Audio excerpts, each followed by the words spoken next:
Hey, howdy. It's been a while since I recorded, since I recorded anything. God knows I wasn't terribly good at it when I started either, so sorry. Today, though, I want to talk about why people feel their D&D games aren't narratively compelling, what in the system might be contributing to that, and how we can learn from other systems to improve our games.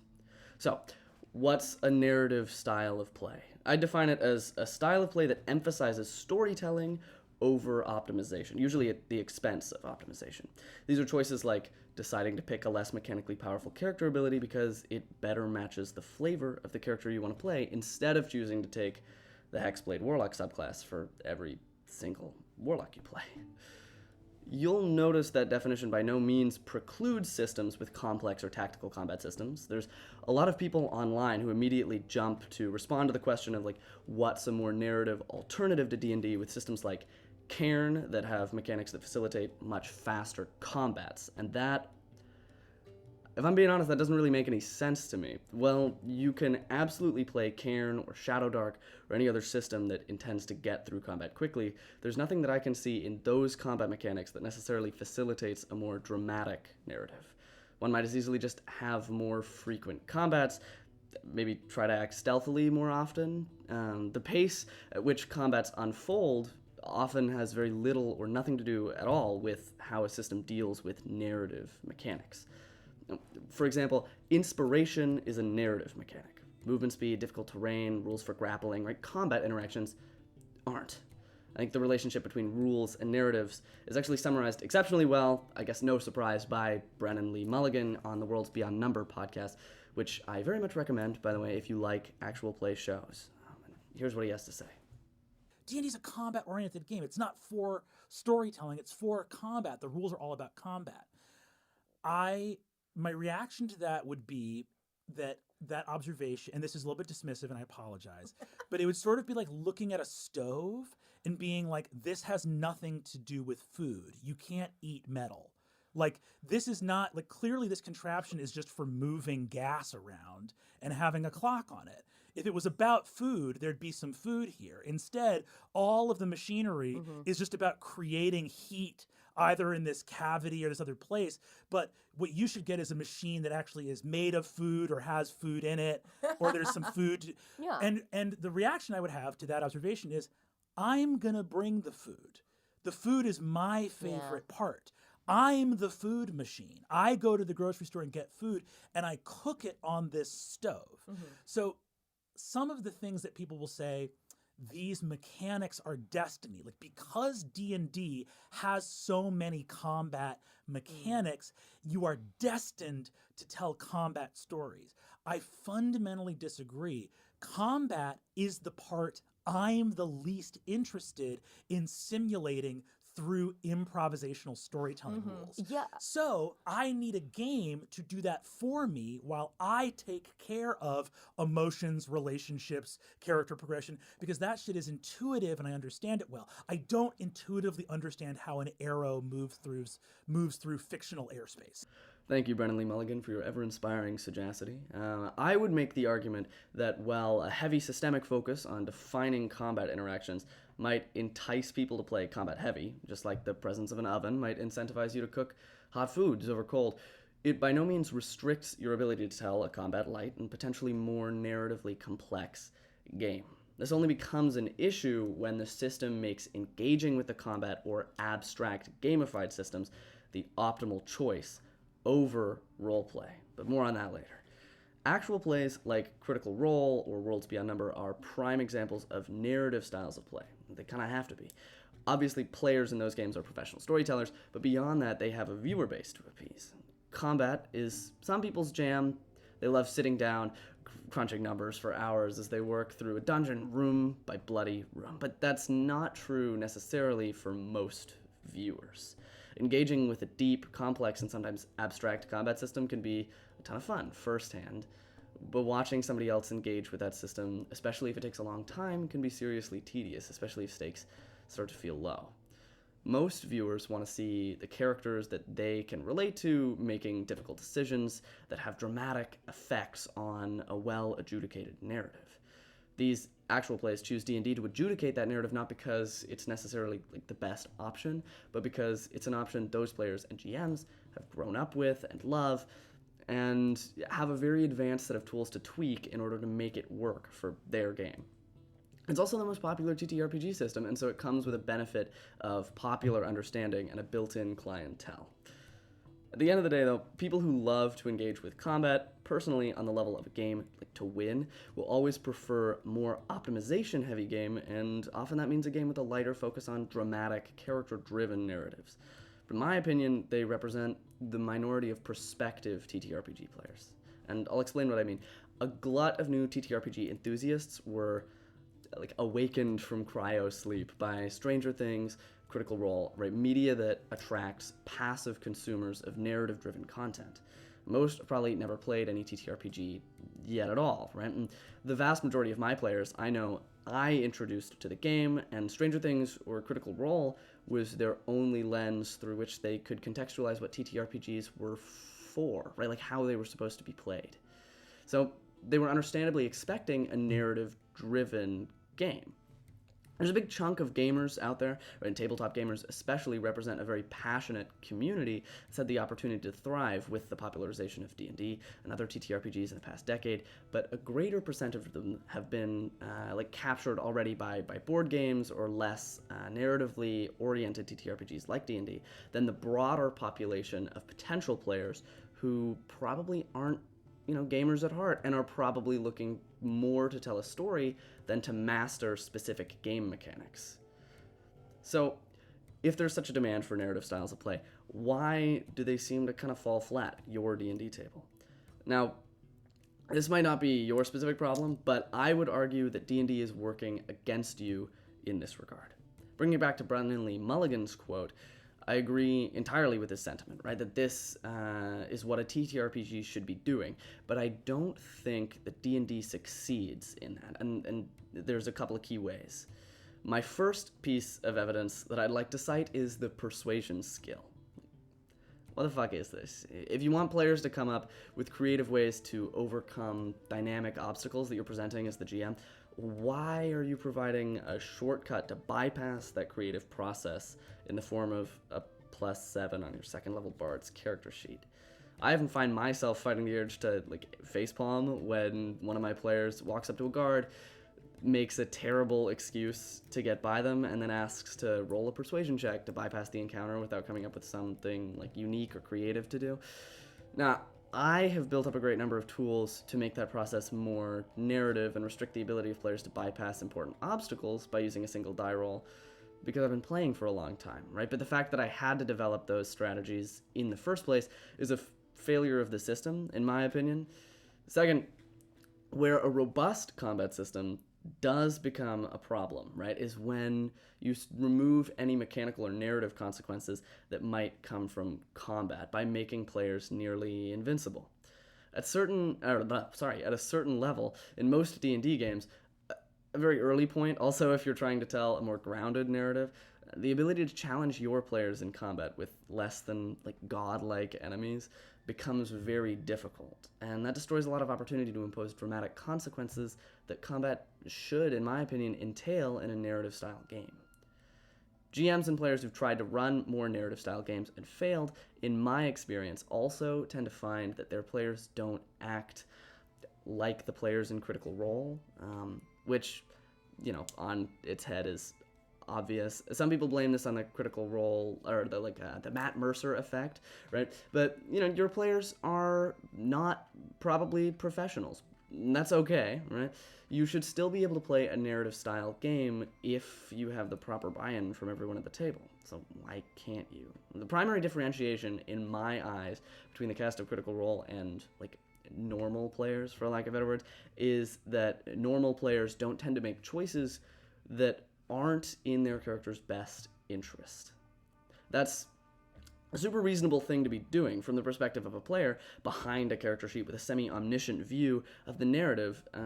It can become very easy to forget that the person you're playing would certainly not be making the perfect choices all the time, especially during times of stress, right? That you might not be feeling out of character. But in dramatic narratives, characters fuck up all the time. You can find this in virtually every piece of pop fiction ever. Think of Star Wars, right? The Jedi were about to kill Darth Sidious, their strongest rival, and secure a lasting victory for the Force, but Anakin walks up and by his own free will destroys that chance entirely. A choice that results in terrible consequences for his character. In The Last of Us, spoilers by the way, Joel is forced to choose between letting a surrogate daughter die at the chance of saving maybe the whole human race, or saving her but not getting that chance. His choice undermines his daughter's trust in him and eventually leads to his death, but it's arguably like the most important and dramatic beat for his character's entire story.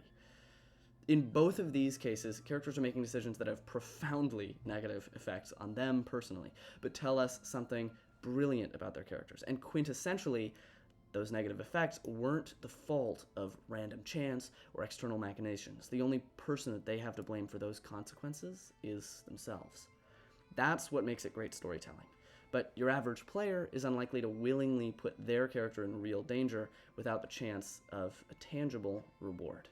The fact that D&D provides no real framework to support characters making tough decisions in order to increase the drama of the narrative makes the story less dramatic, less dynamic, and less narrative. So, let's talk about the fix. Easiest way to solve this is by playing a different TTRPG. Heart, Slug Blasters are two fantastic titles that, if you're interested, are reviewed excellently by Quinn's Quest. I recommend you check them out if you're interested. Another option, though, if you're looking for a more grounded, narrative-driven fantasy experience, is Fateweaver, which is a game that I have been solo developing for a couple of years now. So first, we're going to discuss how my game tackles this issue, but then, for those D&D diehards out there, which is totally fine, we'll talk about grafting some of these new rules into your current game.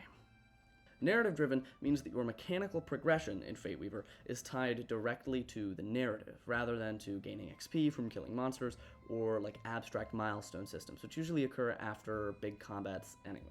Similar to Slug Blasters, Fateweaver uses a system of character arcs, each with 4 to 5 story beats, that players can progress through freely during play. Whenever a player completes a story beat, they get to draw a card from the Fate deck, which is their avenue for purchasing stat increases, new features, and other mechanical bonuses. So, the Fate deck is a regular deck of playing cards with jokers that are wild. When you and the GM both agree that you've completed a character beat, you get to draw a card. And then you have to wait for at least one other player at the table to draw a card before you can draw again. You and all the other players at the table keep those cards until you agree as a group to spend them as a poker hand. Now, the higher level of poker hand you play, the better the benefit you gain. Pairs earn you a small stat bonus increase, 3 of a kind will earn you a larger stat bonus increase, and larger hands will earn you a slew of bonuses from new features to life mark increases. You're not stuck with the cards you draw either. If you want to try your luck at taking that 3 of a kind to a 4 of a kind, you can always spend one of your cards to draw a new one by narrating a scene that tells the other players something they didn't already know about your character. Maybe a stranger in the Thieves Guild recognizes your character, revealing some shadowy connections you forged in your past before you became a noble. Or maybe something that you see triggers a painful memory that temporarily causes you to become lost, as you describe flashes of the event to the rest of the table. If other players want to, they can join into your scene too, revealing something new about their characters alongside you, and then their cooperation allows them to also swap their cards. The collaborative nature of collecting and redrawing encourages the players to work together, to work with their GM, and to collaboratively tell the story. As you can imagine, this takes a huge burden off of the GM's back, right, if you wish to tell a compelling narrative. Now, players are approaching me with ideas for character beats and arcs they'd like to pursue during play, before and during the session, right? So I know exactly what to plan, so that the players will stay engaged and have fun. Meanwhile, the expansive list of 22 character arcs, each with between 4 and 5 beats, means that players will never stop making decisions that keep progressively ratcheting up the tension until it hits every breaking point it possibly can. Each beat It's also worded intentionally vaguely to allow for a ton of player and GM creative interpretation, which means that it's good for basically infinite replayability. And I'll give you a couple of examples. The first arc in Fateweaver is called The Fool, and like all of the 22 arcs, it is named after one of the 22 major Arcana cards in the Tarot deck. It is described as, you stepped into the unknown with nothing but hope and a half-formed dream. But is it still bravery once the consequences find you? Beat 1, you take a huge risk with no experience. Who or what inspires you to do so? Beat 2, this time you're definitely in over your head. It's truly dangerous, and everyone but you knows it. How do you quell your doubts?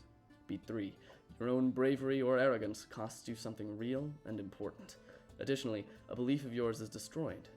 Both losses hurt you greatly. Beat 4, an experience helps you shape your shattered belief from something that inspires apathy into a piece of valuable insight. Where have you arrived? How is it different than where you were headed? The next one is The Magician, and it's introduced with a quote, as within, so without, as above, so below, as the universe, so the soul. Beat 1, a great mystery or paradox calls out for you to solve it. What first opens your eyes to it? Why do you believe it belongs to you? Beat 2, you make your first leap in unraveling the mystery, at the cost of something important but replaceable. How does your company find it difficult to justify your actions, and why is the opposite true for you? Beat 3, you're so close now. Just one more push and you'll have your answer. But before you can, you must sacrifice something irreplaceable. How does your calculated decision fracture your company? Beat 4, finally, power answers your call. But who are you now? Who or what forces you to realize that to change the world is to change yourself? How will you use the power you possess? Finally, I'll read The Empress, which is introduced with someone or something needs you, and as you slowly realize, you need them too. Will your protection help or push them away? Beat 1, you become the guardian for someone or something purer than yourself. Why are you the wrong person to care for them, but why are you the only option? Beat 2, your misplaced trust or lack thereof directly brings your ward into danger. What permanent mark does this event leave behind? How does it reinforce your newfound trust? Beat 3, your relationship with your ward is put in jeopardy, and you respond with unchecked force. Why won't you ever be the same in their eyes? Do you regret what you did?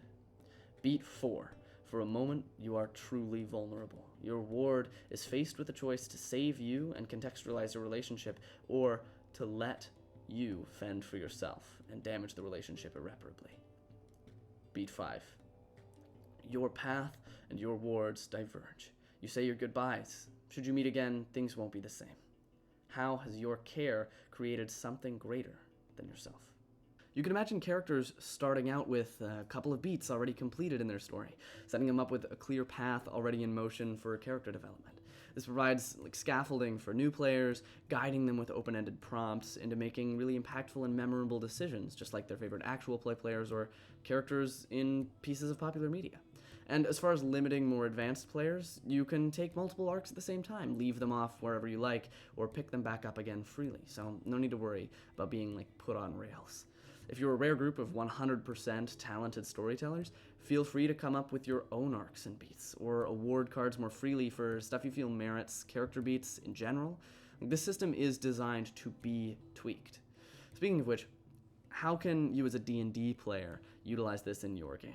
First off, the whole progression system can be dropped in with a couple of minor tweaks. First, you'll want to make sure that players can only buy level ups. Right? D&D's progression system would not work if you were able to purchase stat bonuses and features separately.